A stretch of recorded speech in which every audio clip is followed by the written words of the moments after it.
நான் கேட்க மாட்டேனா? இந்த வழியாக தானே போகுது சரக்கு. என்னடா அப்படிங்கிறான். ஹிக்மத்துங்க. இந்த நேரத்தில் என்ன பண்ணணுன்ட்டு இம்ப்ரெஸ் பண்ணிட்டாங்க அல்லாவை. அப்போ ரசூலா சொல்கிறாங்க பாரு, யமன் விவேகம் ஹிக்மத் யமன் நாட்டை சேர்ந்ததாகும். ஹிக்மத்து புரிஞ்சுக்கணுன்னா யமனை பார்த்து கற்றுக்குங்கடா. இதாண்டா ஹிக்மத்து.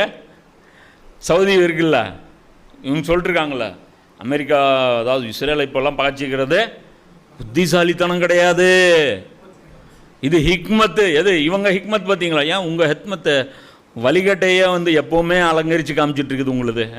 அது ரசூலா சொல்கிறாங்க. தற்பெருமையும் அகம்பாவமும் ஒட்டக மேய்ப்பர்களிடம் காணப்படுகின்றன. இந்த தலைக்கு ரிப்பன் போடுவாங்கள்ல, அதுதான் ஒட்டக மேய்ப்பர்கள். ஒட்டக மேய்ப்பர்கள்லாம் நீங்கள் கன்ஃபியூஸ்லாம் ஆகாதீங்க. அந்த கருப்பு ரிங்கு ஒயிட்டு துணி மேலே போடுறாங்கல்ல, அதுக்கு பேர் உக்கால்.